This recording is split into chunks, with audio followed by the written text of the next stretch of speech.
The security footage would later show exactly what happened. 2:47 a.m. Sofia's body swaying like a tree in a storm. Her hand reaching for the wall but missing. Her knees buckling. And then the collapse. Not onto the floor where someone might find her and call for help. No, she fell backward, directly onto the billionaire's bed, into the soft Egyptian cotton sheets that cost more than she made in 6 months. Her eyes closed before her head hit the pillow. She didn't see the door open 30 seconds later. She didn't see him walk in. She didn't see his face when he found a stranger. A poor housekeeper, asleep in his bed, wearing a wrinkled uniform and smelling of cleaning chemicals. But he saw her, and in that moment, everything changed. Because Damien Cross never forgot a face. Especially not one that looked so peaceful in a world that had taught him peace was a dangerous illusion. Like, subscribe, and share for more stories that matter. What happens next will leave you speechless. She wasn't supposed to be there. Not in that room. Not in that bed. Not in his world. But life has a way of colliding universes that were never meant to touch. Sofia Martinez had learned that truth the hard way. Learned it through tragedy and loss and the kind of exhaustion that makes your bones feel like they're turning to dust. She worked 16-hour shifts, sometimes more, cleaning the hotel rooms of people who had everything while she had nothing. Well, almost nothing. She had Daniel, her 8-year-old brother. The only family she had left in a world that kept taking and never giving back. Daniel, who was born with kidneys that didn't work properly. Daniel, who needed dialysis 3 times a week just to stay alive. Daniel, who smiled at her every morning like she was his hero, even though she felt like she was failing him every single day. Sofia believed in God with a desperation that bordered on obsession. She had to, because without that belief, without that faith that something bigger was watching, that something better was coming, she would have crumbled years ago. Even when the world felt unbearably cruel, even when the medical bills multiplied faster than her prayers could keep up, even when Daniel's pale face and tired eyes reminded her that time was running out and she was running out of options, she held on to faith like it was the only thing keeping her from drowning. But the night she collapsed in Damien Cross's bed, the night exhaustion finally won the battle she'd been fighting for years, she had no idea that God was about to answer her prayers in the most unexpected, most impossible, most devastating way imaginable. Because he wasn't supposed to find her there.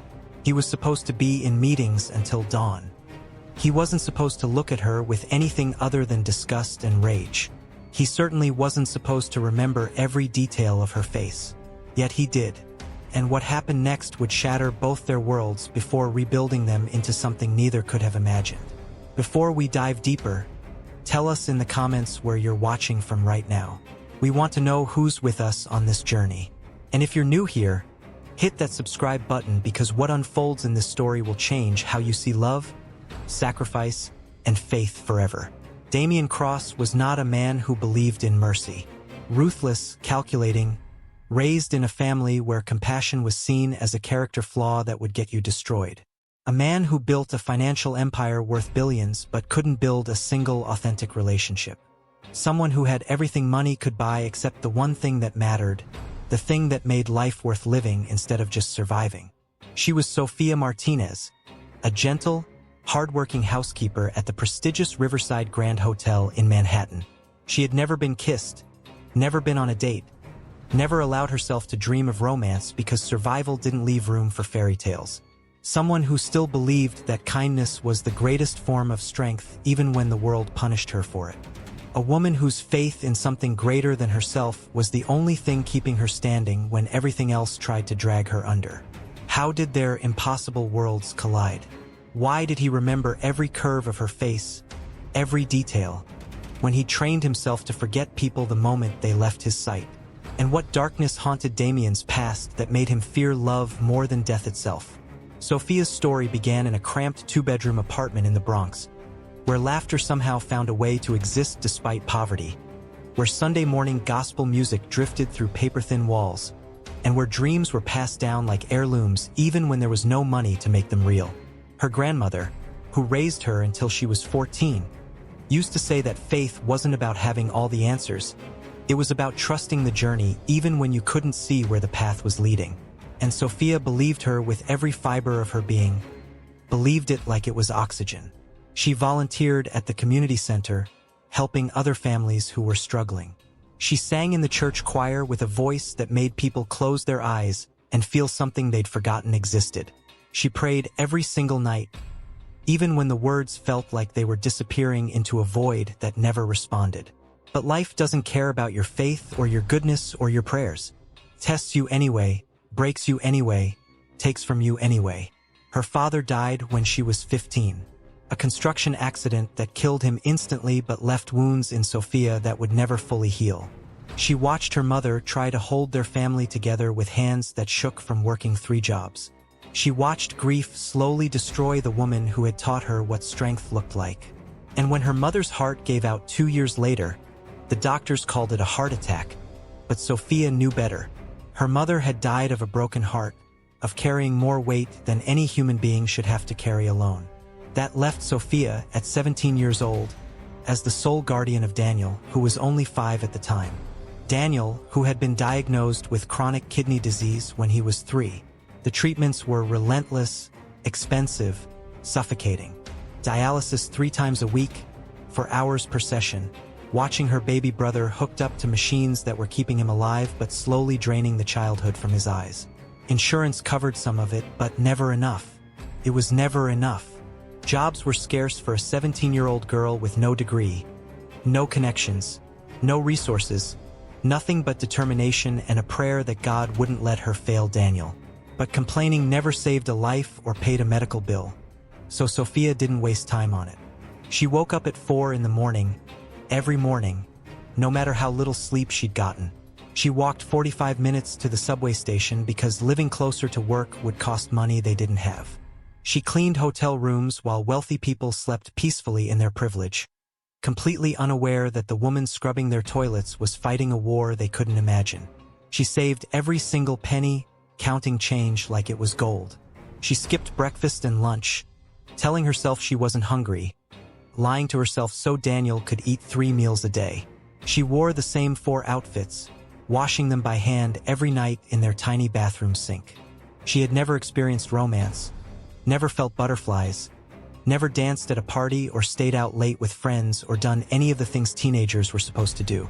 Her life was about keeping Daniel alive, and she carried that crushing responsibility with a grace that most people never noticed because they never really looked at her. But God was watching. Sofia believed that with a faith that sometimes felt naive but was actually the strongest thing about her. Even when her hands were raw and bleeding from harsh chemicals, even when her back screamed in pain from bending over bathtubs for hours, even when she cried herself to sleep wondering how much longer she could keep fighting this impossible fight, she believed God saw her struggle. She believed He had a plan that was bigger than her pain. She just didn't know what that plan was yet. Didn't know that it was already in motion in ways she couldn't see. Meanwhile, Damien Cross lived in a completely different universe. A universe of penthouses with floor-to-ceiling windows overlooking the Manhattan skyline, private helicopters that took him wherever he wanted to go, boardroom meetings where billions of dollars moved with his signature, 5-star restaurants where a single meal cost more than Sofia made in 2 months. Yet inside, behind the expensive suits and the cold eyes and the reputation that made grown men nervous, he was completely empty, hollow in a way that money couldn't fix and power couldn't hide. A man who had mastered the art of looking whole while being completely shattered underneath. People saw his success and his influence. Nobody saw his loneliness, the kind of loneliness that makes you question if you're even real or just playing a role. They saw his power and his control. Nobody saw his pain, the pain he'd learned to bury so deep he sometimes forgot it was there. His father, William Cross, had taught him from childhood that emotions destroyed men, made them weak, made them vulnerable to attack. Feelings were liabilities. Vulnerability was ammunition your enemies used to tear you apart. So Damien learned to speak only in commands, never in confessions, never in hopes, never in needs, never in anything that revealed who he actually was underneath the armor. His mother, Catherine, believed that love interfered with legacy, that it distracted from what really mattered. Marriage was a strategic business arrangement. Relationships were about power and positioning. Romance was for foolish people who didn't understand how the real world operated, who hadn't learned that sentiment would destroy you faster than any competitor could. So Damien grew up watching his parents live in the same enormous house but exist in completely separate worlds.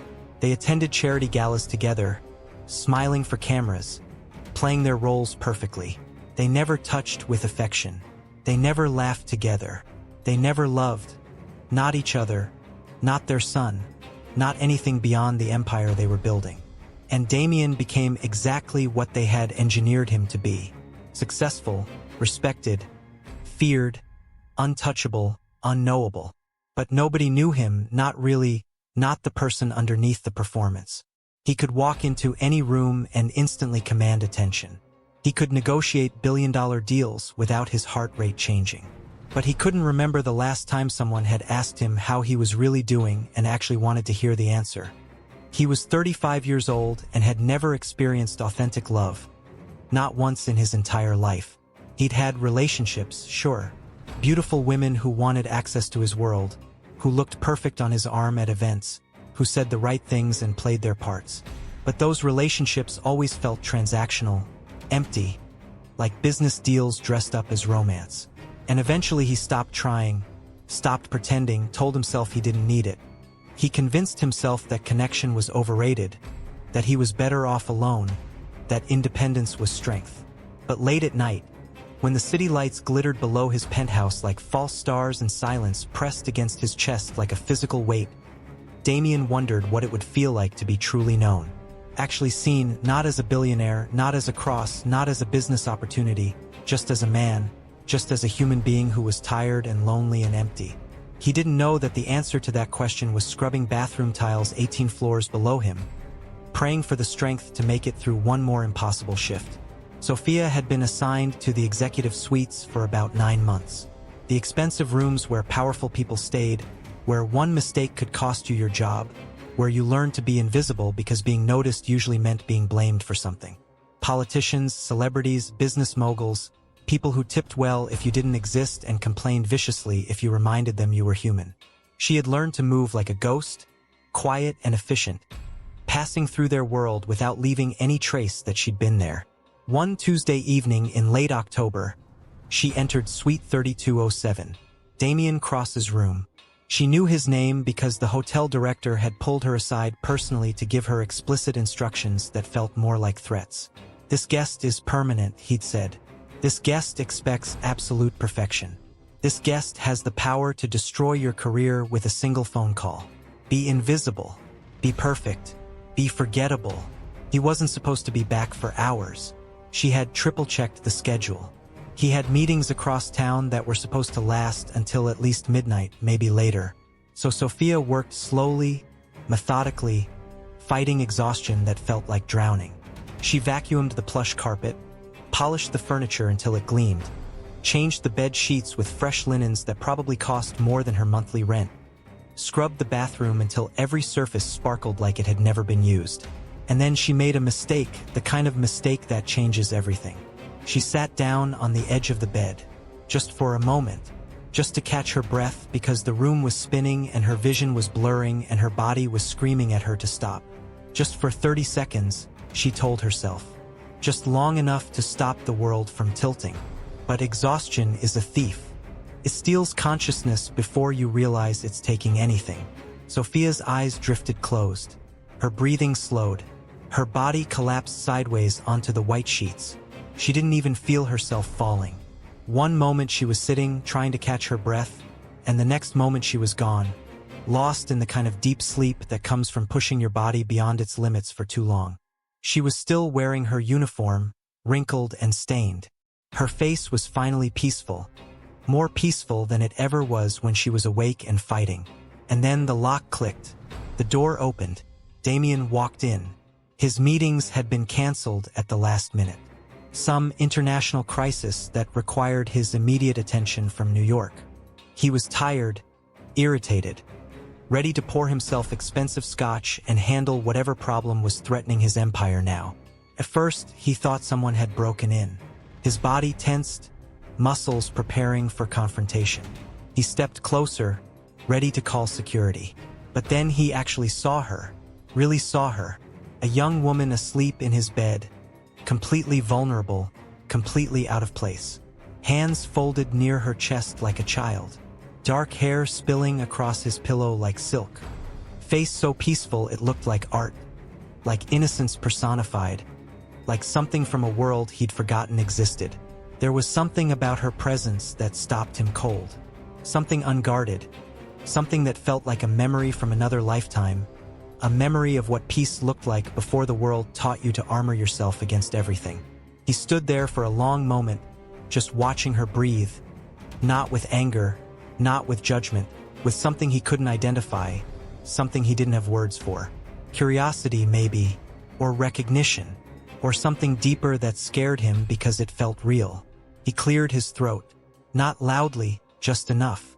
Sofia woke up like someone had fired a gunshot next to her head. Her eyes flew open, wild with confusion. It took her a second to remember where she was.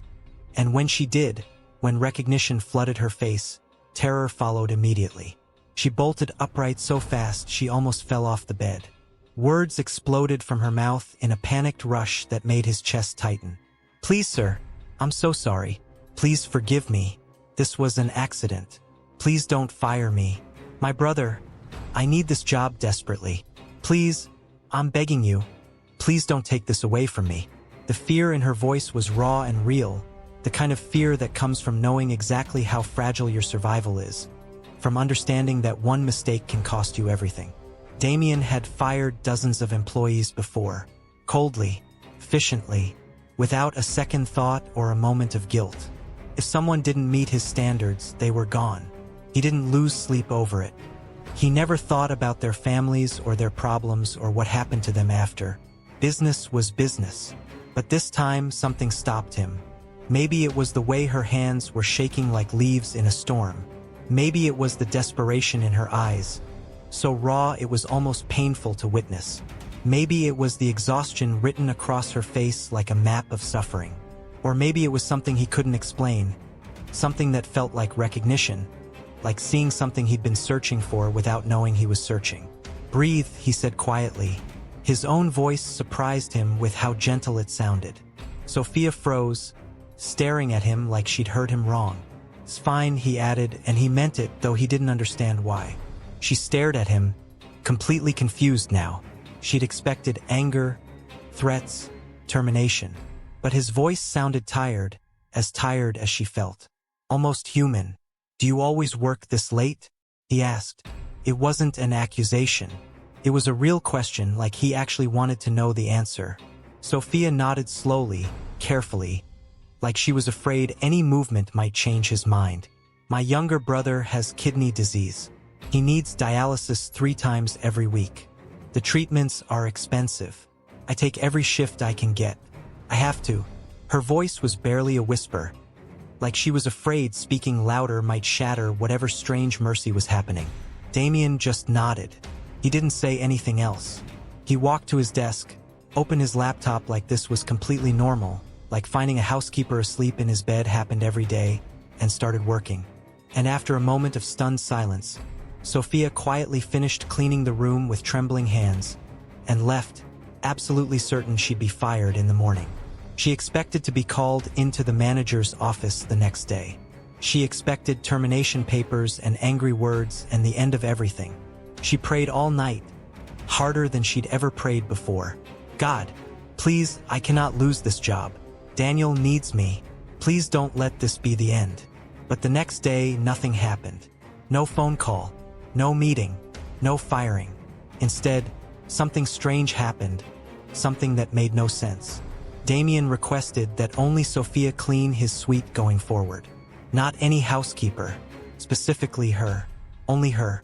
The hotel manager was confused but didn't dare question it. Damien Cross got whatever Damien Cross wanted, always without exception. Word spread through the staff like wildfire within hours. Whispers followed Sofia everywhere she went. Some said he was just another rich man playing games with someone powerless. Others said she must be using her looks to manipulate him. A few whispered that she'd done something inappropriate to get his attention. But Sofia ignored every whisper, every judgment, Every cruel assumption. She'd learned years ago that people would talk no matter what you did. That gossip said more about them than it did about you. The only opinion that truly mattered was God's. And she knew her heart was pure. She knew her intentions were honest. From that night forward, something shifted between them, subtle but undeniable. Damien didn't speak much when she cleaned his room, but he was there more often now, working at his desk, taking calls, existing in the same space as her. And sometimes he'd ask her a question. Simple questions that nobody else had ever bothered to ask. How is your brother? Did you eat anything today? How long have you been working here? Questions that made her feel seen for the first time in years, like she existed as a person instead of just a uniform. And Sofia answered honestly because she didn't know how to be anything else. She told him about Daniel, about his treatments, about how he still smiled every morning even though he was tired and scared. She told him about their childhood, about the church where she still sang every Sunday even though her voice sometimes shook from exhaustion. She told him about her faith, about how she believed God had a purpose for every struggle even when she couldn't see it, even when it felt like drowning in darkness. Damien listened, really listened. Not the polite listening people do while waiting to talk about themselves, but the kind of listening that seeks to actually understand another person's reality. And for the first time in his entire life, something cracked open inside his chest. Something that had been locked away since childhood. He didn't have a name for it yet, didn't have the emotional vocabulary to identify what he was feeling, but it felt like waking up after 35 years of sleepwalking through life. If your heart is racing right now, if you need to know what happens next, comment, "I'm still here," so we know who's truly invested in this journey. And don't forget to subscribe because what's coming will absolutely shock you. Their connection grew in shadows and stolen moments. Quiet conversations while she changed sheets. Brief eye contact that lasted a second too long. Small gestures neither of them acknowledged out loud but both felt deeply. Damien started leaving envelopes on the desk. Cash. Far more than any tip should ever be. Sofia refused them at first, tried to give them back, but he insisted with surprising gentleness. "It's payment for exceptional work," he said, though they both knew that wasn't true. She knew it wasn't true. But Daniel needed new medications the insurance wouldn't cover, needed them desperately. So she took the money and prayed, "God, please don't let this be wrong. Please protect my heart. Please guide me through whatever this is." But Sofia refused to let herself believe in possibilities beyond survival. She knew how the world worked, knew it brutally well. People like him didn't choose people like her. Billionaires didn't fall for housekeepers. Fairy tales were called fairy tales for a reason. They weren't real. They were stories people told themselves to make reality bearable. And she had learned young, learned through devastating loss, that hope could be the cruelest thing in the world when it didn't come true. So she guarded her heart fiercely. She kept emotional distance. She reminded herself daily that this was just kindness. Nothing more. Nothing that could last. Nothing that could survive contact with reality. And Damien felt something completely foreign to him. Something he'd never experienced in 35 years of existence. But he didn't know how to process it, didn't have the tools or the framework or the language. His entire life had been about control, strategy, predictable outcomes, managing risk. But this, whatever this feeling was, couldn't be controlled or predicted or managed. So he watched her when she wasn't looking, learned her patterns, memorized her mannerisms. The way she hummed gospel songs while she worked. The way she smiled genuinely even when exhaustion was carved into her features. The way she talked about Daniel with such fierce protective love it made his chest physically ache. He began funding Daniel's treatments anonymously, carefully.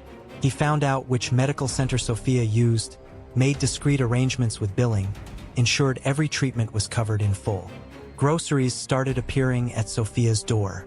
Not extravagant gifts. Not designer clothes or jewelry that would seem suspicious. Practical things. Rice, beans, fresh fruit, milk, things that mattered for survival. Quiet care that didn't demand acknowledgement or gratitude. Sofia cried the first time it happened, broke down completely in her tiny apartment. She knew it was him somehow, knew it in her bones. She didn't know how he'd found her address. She didn't understand why he cared.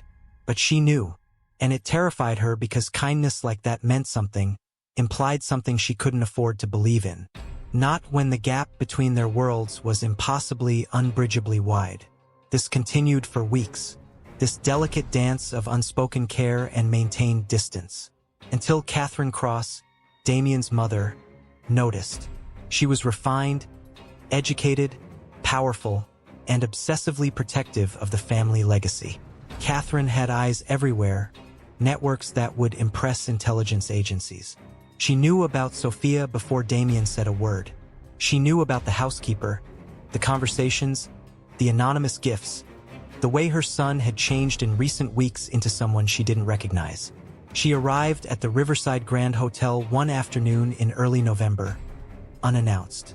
She walked through the lobby like she owned it, which through various investments she essentially did. She asked for Sofia specifically, said she wanted to discuss service quality in her son's suite. The manager, confused but compliant, sent Sofia to the private meeting room where Catherine waited. Sofia walked in and knew immediately this had nothing to do with service. Catherine sat with perfect posture, designer suit, diamond earrings that could pay for Daniel's treatments for years.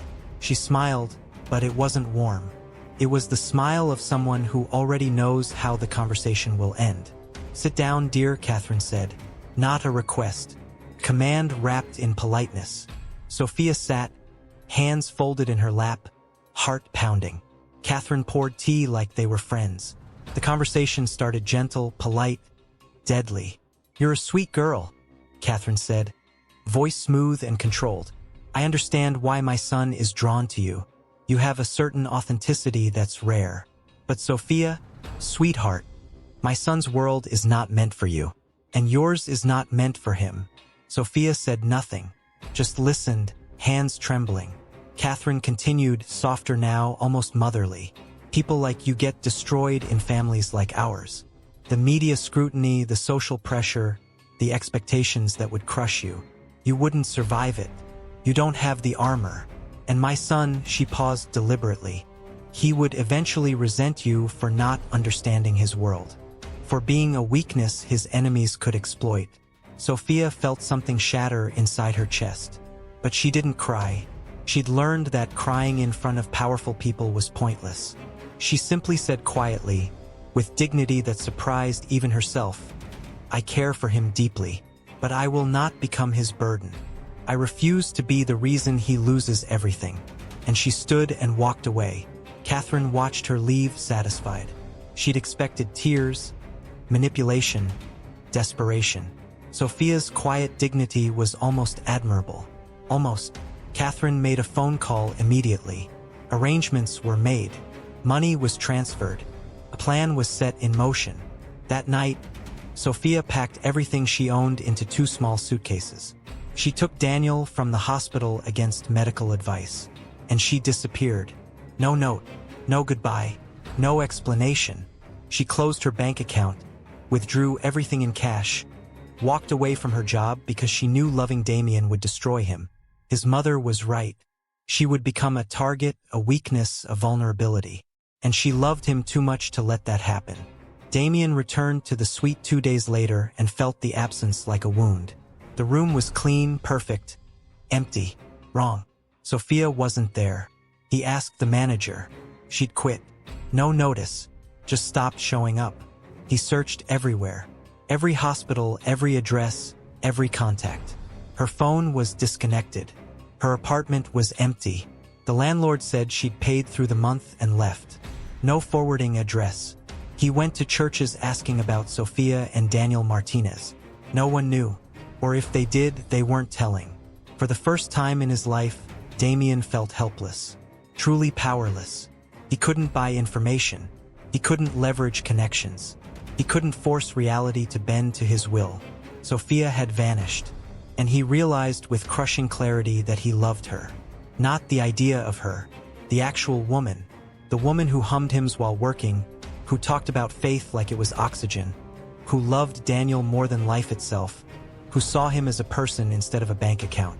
He loved her, and she was gone. Weeks passed. Damien stopped sleeping, stopped eating properly, threw himself into work because it was the only distraction from the ache. His mother watched with quiet satisfaction. She'd won. Sofia was gone. Damien would move on. The legacy was secure. Until Damien found the hospital receipt by accident. It was in a folder his assistant handed him.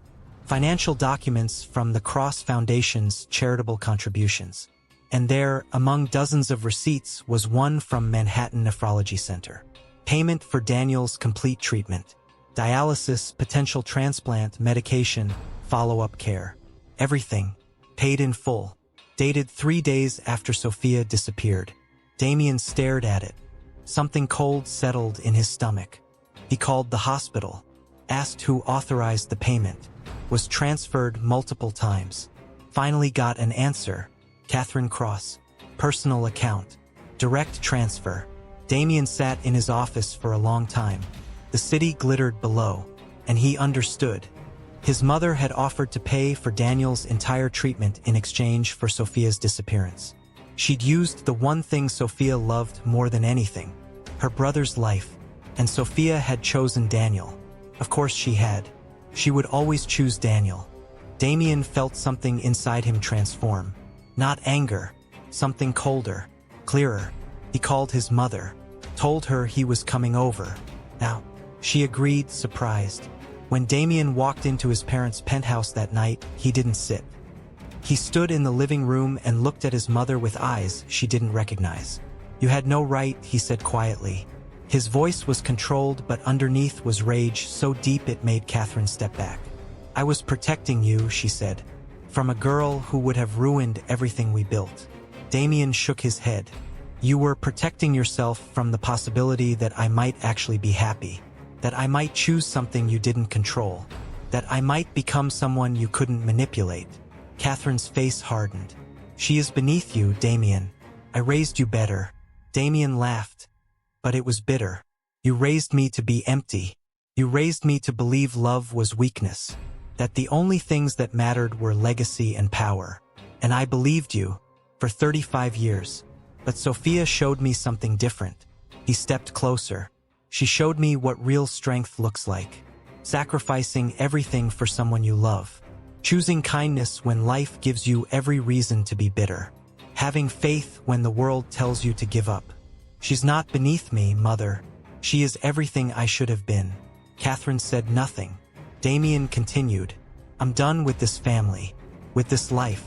With pretending money and power mean anything when you're alone. I'm going to find her. And when I do, I'm going to spend my life proving she was right to believe in love. Even when I didn't." He turned and walked out. Catherine called after him. Threatened to cut him off, disinherit him, destroy him. But Damien didn't look back. For the first time in his life, he didn't care what she thought. Because Sofia had taught him something his mother never could. That the only thing worth having is something you can't buy. And he'd lost it. But he was going to get it back. 3 months passed. Daniel recovered. The treatment worked. His kidney function improved dramatically. Sofia found work in a small bakery outside Asheville, North Carolina. A quiet mountain town far from Manhattan. Far from Damien. Far from everything. The owner was Dorothy, a kind older woman who asked no questions when Sofia showed up desperate for work. Just said the bakery opened at 4:30 and paid minimum wage. Sofia said that was perfect. She woke before dawn every morning. Walked through quiet streets in darkness. Unlocked the bakery. Turned on the ovens. Kneaded dough with hands that were finally healing. The work was physical but meditative, healing in its routine.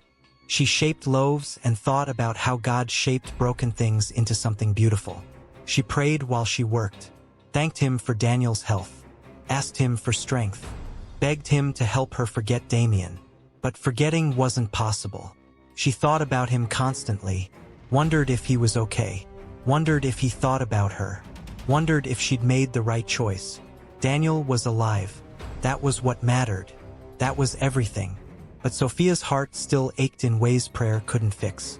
Dorothy noticed but never asked. She just patted Sofia's shoulder sometimes and said, "God's timing is perfect, child, even when we can't see it." Sofia wanted to believe her. She did. But faith felt harder now, like trying to hold water in your hands. She still went to church every Sunday, still sang in the choir, still smiled when people asked how she was. But inside she felt hollowed out, like someone had reached into her chest and removed something essential. One rainy morning in early December, the bakery was quiet. Most people didn't venture out in heavy rain. Sofia was wiping down the counter when the bell chimed. She looked up, and her heart stopped. Damien stood there, soaking wet, hair plastered to his forehead. No suit, no armor, just a man, exhausted, desperate, broken, real. For a long moment, neither moved, neither spoke. They just stared at each other like they were both afraid the other might disappear. Finally, Damien took a step forward, then another, until he was at the counter. Sofia's hands shook. She gripped the counter edge. "How did you find me?" she whispered. Damien smiled, sad, tired. "I hired every private investigator on the East Coast, searched every small town within 300 miles, visited 87 bakeries, coffee shops, diners, asked if anyone had seen a young woman with dark hair and the kindest eyes I've ever seen. And 5 days ago, someone in Asheville mentioned a Sofia at Dorothy's bakery." Sofia felt tears building. "You shouldn't have come. Your mother was right. I don't belong in your world. I would just be a burden, a weakness." Damien shook his head. "I didn't come to take you back to my world. I came to ask if I could stay in yours." Sofia blinked. "What?" Damien continued. "I don't want the penthouse, the company, the meetings, the empire. I don't want any of it without you. I've spent my life building something that means nothing. But you, Sofia, you showed me what actually matters. Faith, kindness, sacrifice. That's real strength. That's what I want. That's who I want to be." Tears streamed down Sofia's face. "But Damien, your family, your company, everything you built." He smiled genuinely. "I gave it all to my mother. She can have the legacy, the control, the empire. I don't need it. I never did. What I need is you. If you'll have me." Sofia couldn't speak. Her throat was too tight, her heart too full. She'd prayed so long to forget. But maybe God's plan wasn't for her to forget. Maybe his plan was for Damien to find her, to choose her, to become someone different. Dorothy appeared from the back room. She'd been listening. She looked at Sofia with wise eyes. "Go on, child," she said gently. "God brought him all this way. Don't make him wait." Sofia looked at Damien, really looked at him. This man who'd given up everything to find her, who stood in her small bakery, vulnerable and real, who was offering not his world but himself. She stepped from behind the counter, walked toward him. When she was close enough to touch him, she whispered, "I loved you from the moment you showed me mercy. I've loved you every day since. I tried to stop, couldn't." Damien reached out, cupped her face gently. "Then I'll spend my life being worthy of that love." And he kissed her, soft, tender, like holding something sacred, like finally coming home.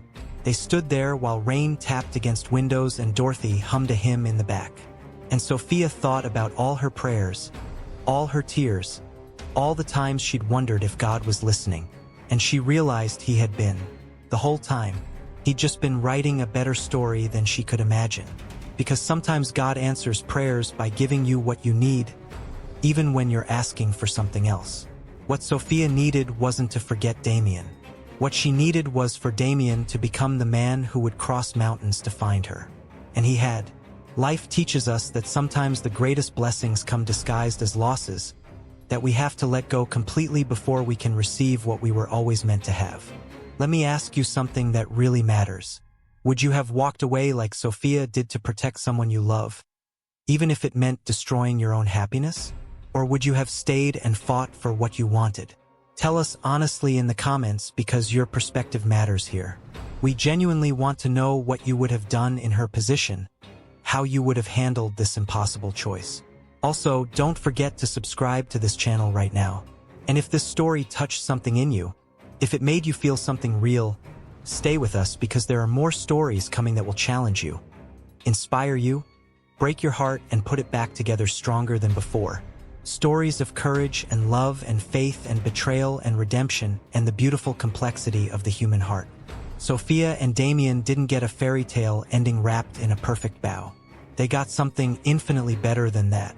They got a real one, messy and complicated and beautiful in ways fairy tales could never be. Damien got a job at a construction company in Asheville. He worked with his hands for the first time in his life, building actual things instead of financial empires, creating something tangible he could see and touch. He came home every evening tired and dirty and covered in sawdust, and happier than he'd ever been in 35 years. Sofia kept working at the bakery alongside Dorothy, learning recipes that had been passed down through generations, creating warmth with her hands. Daniel moved in with them after his treatment was successfully completed. They lived in a modest apartment above a hardware store, with creaky floors and thin walls and neighbors who knew their names. They attended church together every Sunday morning without fail. They prayed together every night before bed, thanking God for second chances they never thought they'd get. They built a life that wasn't perfect or glamorous or anything like what either of them had known before, but it was authentically theirs. It was real. And sometimes late at night when Daniel was asleep and the apartment was quiet except for the distant sound of traffic, Damien would hold Sofia close and whisper with overwhelming gratitude that still surprised him every time he felt it. "Thank you for teaching me that love is always worth the risk.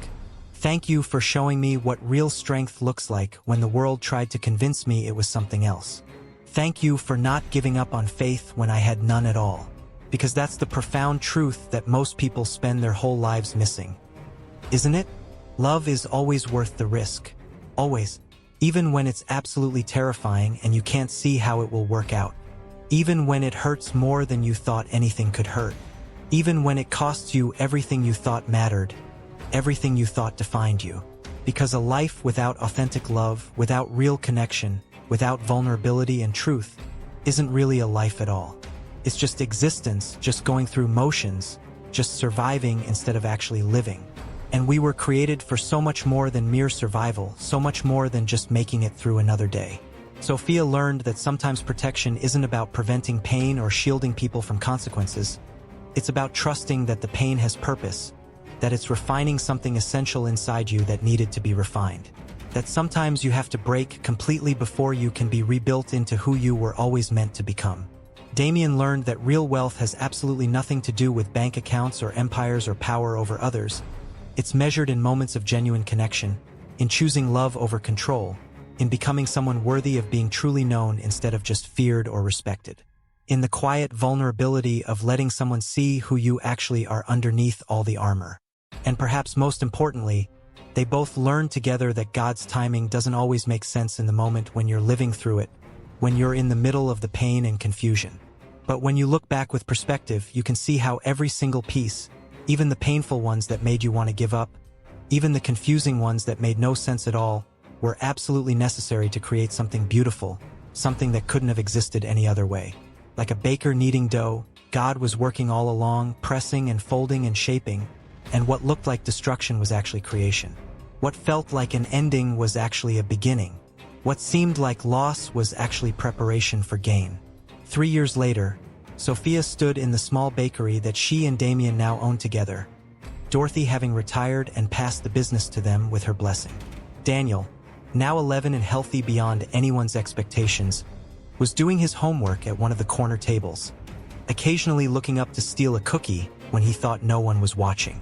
Damien walked in from the back where he'd been repairing one of the ovens, covered in grease but smiling in a way that still made Sofia's heart flutter like it did that rainy morning when he'd found her. She watched him ruffle Daniel's hair as he passed, watched her brother laugh and swat his hand away playfully, and she thought about the girl she used to be. The girl who worked 16-hour shifts believing that survival was the best she could hope for. The girl who thought her life would always be about sacrifice without reward, about giving without receiving. The girl who prayed in desperation, begging God for just enough to make it through one more day. She would never have believed that girl could become this woman. This woman who owned a business with the man she loved.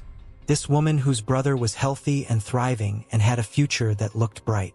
This woman who had learned that sometimes God's greatest blessings require us to walk through our greatest fears first, to let go of what we think we need so he can give us what we actually need. That evening, after the bakery closed and Daniel was in bed reading, Sofia and Damien sat on their small balcony overlooking the quiet street. The mountains rose in the distance, dark against the darkening sky. He took her hand, the same way he did every evening, a ritual that never got old. "Do you ever regret it?" she asked quietly. "Giving up everything you had?" Damien was quiet for a moment, really thinking about it. Then he smiled and pulled her closer. "I didn't give up everything," he said softly. "I gave up nothing that mattered. I traded empty for full. I traded alone for this. I traded performing for living. Best decision I ever made." Then he paused and added something that made tears spring to her eyes. "You taught me that the size of your life doesn't matter. What matters is the size of your heart and how much love you let in. I had a big life before, but it was empty. Now I have a small life that's overflowing. I wouldn't trade this for anything." Sofia leaned her head against his shoulder, feeling the steady rhythm of his heartbeat, and she sent up a silent prayer of gratitude.